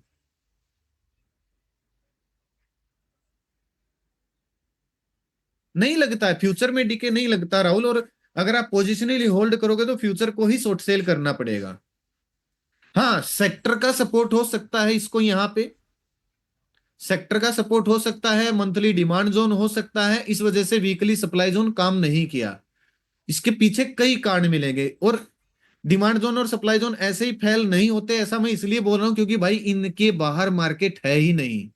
आप मुझे ये बताओ, डिमांड और सप्लाई के बगैर भी मार्केट हो सकती है क्या? आप सब्जी मंडी में जाते हो, डिमांड ही नहीं है तो सप्लाई का क्या फायदा? आप अनाज मंडी में जाते हो, सप्लाई ही नहीं है तो डिमांड बैठे रहो। तो डिमांड सप्लाई भाई तराजू के दो कांटे हैं, इनके बिना काम चल ही नहीं सकता है। इससे बाहर मार्केट जा ही नहीं सकती है। इसीलिए मैं आपको डिमांड सप्लाई सिखा रहा हूं, वरना सिखाने को बहुत सी चीजें मार्केट में। आप कोई भी स्ट्रेटजी उपयोग करो, घूम फिर के डिमांड सप्लाई उसके अंदर घुसेगा ही घुसेगा, क्योंकि मार्केट डिमांड सप्लाई जोन पर ही काम करती है। आपने इकोनॉमिक्स पढ़ी हो तो आपको समझ में आएगा। और वो डिमांड सप्लाई जोन मैं केवल शेयर मार्केट में नहीं बोल रहा हूं, हर जगह पे डिमांड सप्लाई जोन काम करता है। आपने एक चीज नोटिस की होगी, कभी कभी प्याज का रेट 100 रुपए, 150 रुपए किलो हो जाता है। किसी ने नोटिस किया है ये चीज? अच्छी बात है विशाल भाई, देखेंगे एक दो दिन अगर मार्केट नॉर्मल रहती तो उसको भी ट्रैक करेंगे। प्याज का रेट कई बार 150 रुपए किलो हो जाता है। आपने कभी सोचा है ये क्यों हो जाता है भाई?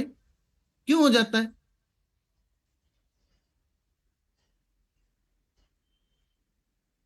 उसके पीछे कारण पता है क्या होता है? जो बड़े बड़े, जिनके पास गोदाम है ना, जिनके पास कोल्ड हाउस है, खैर प्याज के लिए तो कोल्ड हाउस नहीं चाहिए, लेकिन जिसके पास बड़े बड़े गोदाम हैं, वो लोग क्या करते हैं, जानबूझ के सप्लाई को मैनेज कर देते हैं, सप्लाई खत्म कर देते हैं।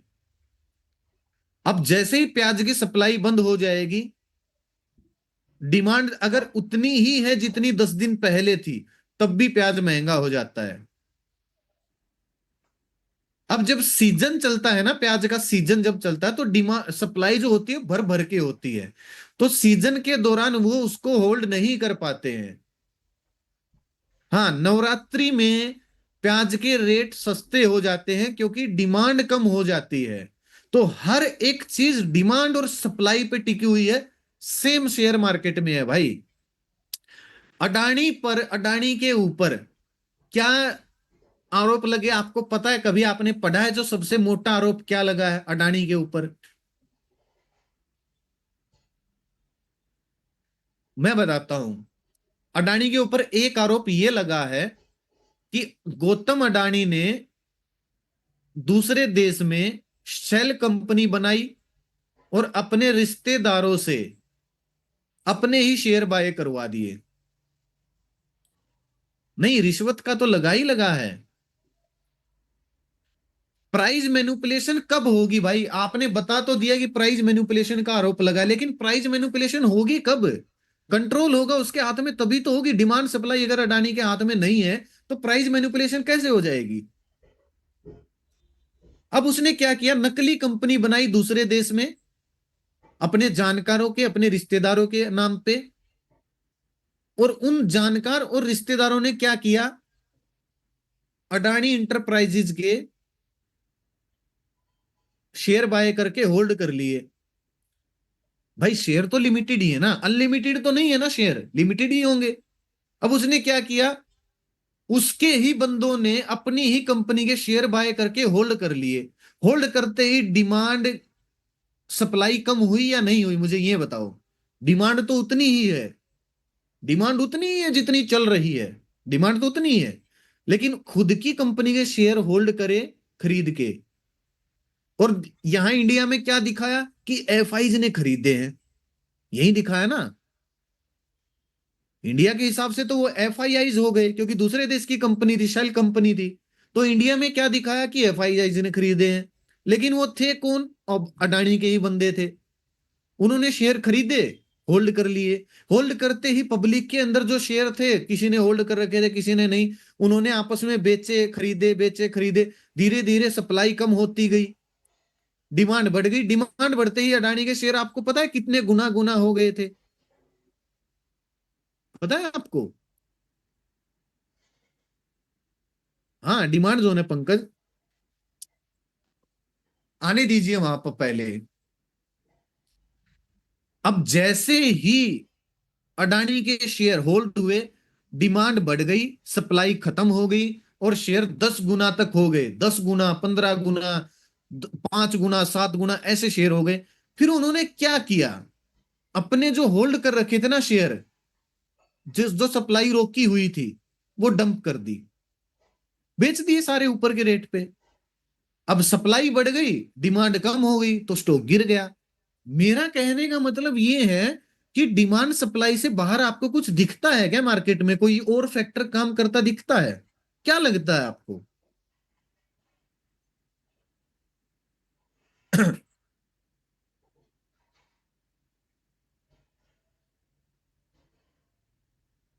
इसीलिए मैं डिमांड सप्लाई पे इतना, पिछले 3-4 दिन से, 4-5 दिन, स्ट्रेटजी और भी है भाई, ऐसी बात नहीं कि और स्ट्रेटजी नहीं है, स्ट्रेटजी और भी है, आगे भी सिखाऊंगा, कई स्ट्रेटजी आएंगी।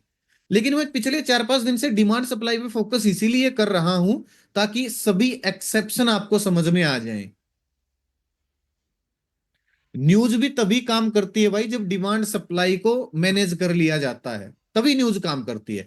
अब अडानी के सारे शेयर खुद की कंपनी ने लेके होल्ड कर लिए, और न्यूज फैला दी, झूठी मूठी न्यूज फैलाते ही लोग भागे अडानी के शेयर की तरफ, लेकिन सप्लाई थी ही नहीं, तो शेयर का प्राइस तो भागेगा ही भाई, अपर सर्किट लगेंगे फिर उसमें। चंद्रेश भाई, मैं ऐसे कोल्ड टिप्स नहीं दे सकता हूं।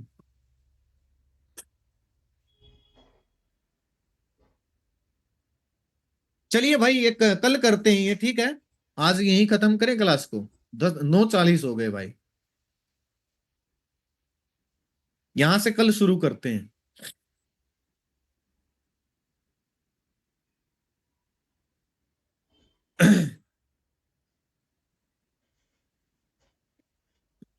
आज मैं आपको ये सिखाने वाला था, यूट्यूब पर वीडियो कैसे अपलोड करते हैं।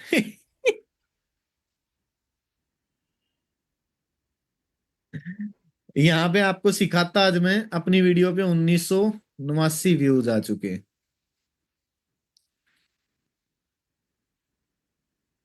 3300 लोगों ने देखी अपनी वीडियो। आज मैं आपको सिखाता यूट्यूब पे भी वीडियो कैसे अपलोड करते हैं। फिर मैंने कर ही दी अपलोड। कल की वीडियो पे बहुत ज्यादा व्यूज आए भाई, 19,000 से ज्यादा व्यूज आ गए। ये देखो, 19,533 व्यूज आ गए कल की वीडियो पे। पता नहीं क्या हो गया कल। लाइक की रेशियो देखना भाई, आप अपने चैनल पे लाइक देखना कितने हैं। 99% लाइक, 98.30% लाइक, 99.10% लाइक। मतलब डिसलाइक देखो कौन करता है भाई, ये डिसलाइक कौन करता है? अब ये देखिए, 1353 लोगों ने लाइक किया, 24 ने डिसलाइक, भाई किसका क्या उठा लिया मैंने?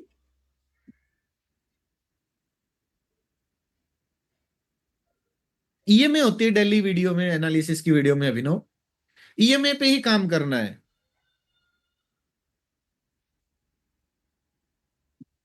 हेटर्स होते हैं भाई, ये देखो सभी में 99% लाइक मिलेंगे आपको। 2-3 डिसलाइक पता नहीं क्यों करते हैं लोग। ये 23,000 व्यूज हैं, 287 कमेंट हैं। अब लाइक डिसलाइक देखना, 1848 लोगों ने लाइक किया है, 15 लोगों ने डिसलाइक कर, मतलब ये 15 बंदे तो ना फिक्स हैं, कौन है पता नहीं, कौन है, 15 तो फिक्स हैं।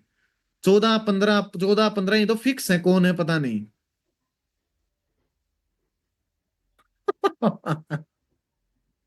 ट्रोलर्स हैं। ये देखो भाई, यूट्यूब की कमाई दिख रही है आपको? कुछ लोग बोलते हैं ना, इतनी कमाई है, इतनी कमाई दिख रही है यूट्यूब की कमाई आपको महीने की? ये यूट्यूब की कमाई है महीने की, ये वाली।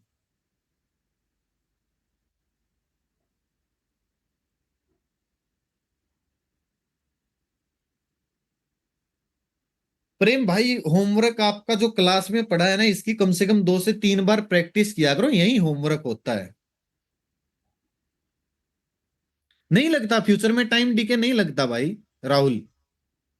नहीं, कॉल पुट को क्यों बाय सेल करना है भाई, आपको होल्ड मत करना, ऑप्शन ग्रिक्स में समझ में आएगा राहुल। लास्ट जो क्लास लेंगे ना, 3 4 क्लास, वो ऑप्शन ग्रीक्स के, तब समझ में आएगा आपको, ऐसे नहीं आएगा। टीसीएस में देखेंगे पंकज भाई, थोड़ा सा और आने दीजिए, मैं ये सोच रहा हूँ कि कहीं और ना गिर जाए मार्केट, इसलिए जिक्र नहीं कर रहा हूँ। आने दीजिए डिजिटल तक।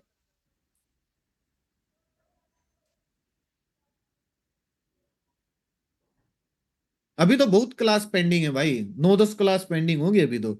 अभी तो इस ये क्लास खत्म होने के बाद स्ट्रेटेजी सिखाऊंगा आपको, मूविंग एवरेज वाली, इंट्राडे वाली, स्विंग ट्रेड वाली, अलग अलग स्ट्रेटेजी है। निफ्टी बैंक निफ्टी की तो स्ट्रेटेजी मैंने आपको सिखाई ही नहीं है अभी तक। वो भी सिखाऊंगा। आपको कोई अपनी इनकम दिखाता है भाई? देखो मैं दिखा रहा हूं आपको, ये यूट्यूब की इनकम है। और आपको एक चीज बताता हूं, इसको मैं आराम से 1 लाख, 1 लाख 10 हजार रुपए तक लेके जा सकता हूं आराम से, अगर मैं चाहूं तो।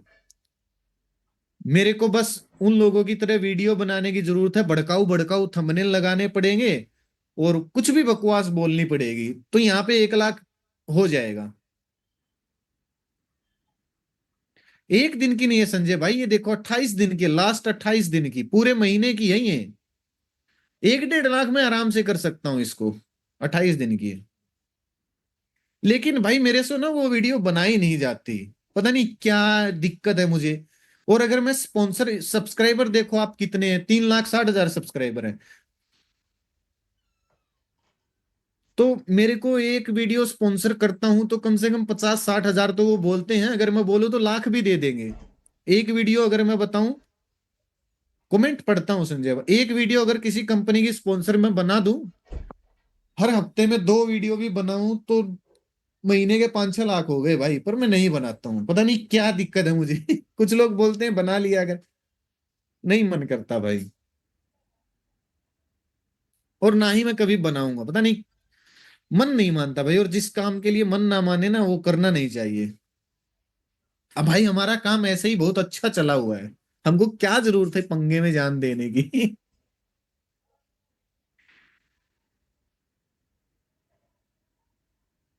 आपने एक काम करना, जितने भी स्टूडेंट क्लास ले रहे हैं ना, आप कोई एक डीमेट अकाउंट ओपन करके उसको एक्टिव रखना भाई। उससे क्या होगा, आप फैमिली ग्रुप में रहोगे।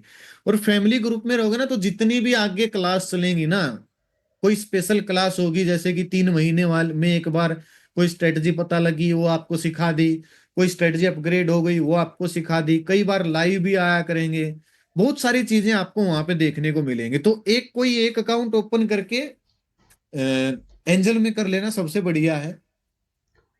तो यूजर आई उसको, जब वो आपका अकाउंट एक्टिव हो जाए ना, काम करने लग जाओ आप उसके अंदर, तो वो मुझे भेज देना, तो मैं फैमिली ग्रुप में ऐड कर लूंगा।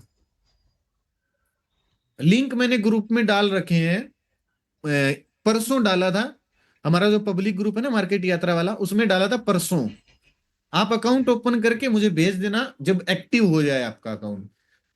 इससे मेरे को हेल्प मिलती है भाई, थोड़ा बहुत इनकम आ जाती है मेरी भी। अवार्ड मिल जाता है, इधर उधर घुमा भी देते हैं एंजल वाले। आपका कुछ अलग से नहीं लगता। आप चाहे कंपनी के डायरेक्ट अकाउंट ओपन करो कंपनी के लिंक से, या मेरे लिंक से ओपन करो, आपका उतना ही लगना है, 20 रुपए ब्रोकरेज। आईपीएल में चले जाते हैं, घुमा देते। शायद इसीलिए मैं फालतू की वीडियो नहीं बनाता हूँ, स्पॉन्सर वपॉन्सर, क्योंकि उधर से भी ठीक ठाक अपना घर चलता रहता है। हर्ष भाई, अभी नहीं देखेंगे किसी के भी टेलीग्राम पे मैसेज, क्योंकि क्लास लेने में व्यस्त हूँ। जैसे ही फ्री होऊंगा उस दिन, एक दिन बैठ के सभी को देख लूंगा। नहीं, मैं ज्यादा तो नहीं बोल रहा, लेकिन जितने भी स्टूडेंट क्लास ले रहे हैं ना, 300 400 जितने भी हैं, आप जरूर कर लेना भाई अकाउंट ओपन। फ्री है अकाउंट ओपनिंग, आपका कोई पैसा नहीं लगेगा। और जब आपका मन करे आप एक्टिव कर लेना अकाउंट को। तो आगे ना मैं बहुत कुछ करने वाला हूँ, सोच रहा हूँ, प्लानिंग चल रही है कुछ कुछ। लेकिन वो सब करूंगा मैं फैमिली ग्रुप के लोगों के साथ ही, क्योंकि ज्यादा भी उसमें फिर लोग पता नहीं ट्रोल करने लग जाते हैं। हाँ, फायर्स में किया हो तो भी बहुत अच्छी है, अच्छी बात है। या फिर पूरा कोर्स करने के बाद अगर आपको लगे हाँ यार, हमने कुछ अलग से नया सीखा है, तब कर लेना, गुरु दक्षिणा दे देना।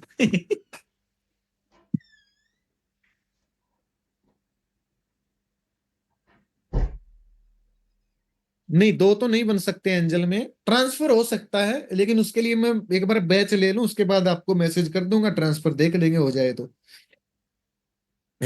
अकाउंट ओपनिंग का लिंक मैंने ग्रुप के अंदर डाला, मार्केट यात्रा वाले ग्रुप के अंदर कल डाला था। कल के मैसेज देखोगे ना तो डाल रखा है उधर, सभी अकाउंट ओपनिंग के लिंक डाल रखे। नहीं तो क्लास वाले ग्रुप में डाल दूंगा। हाँ, चलिए भाई।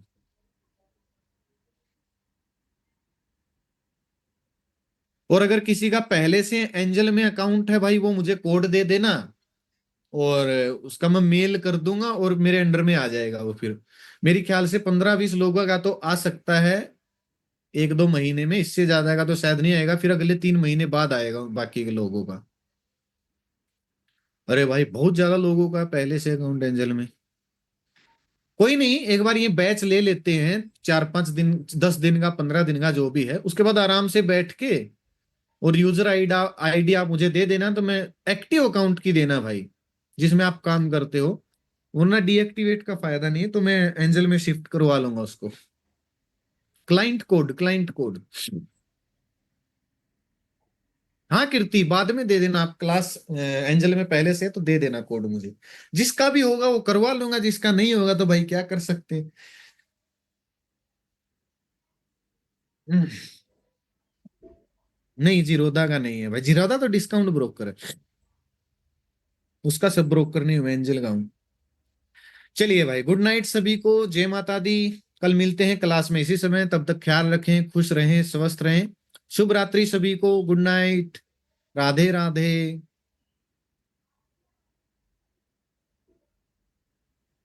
शुभ रात्रि।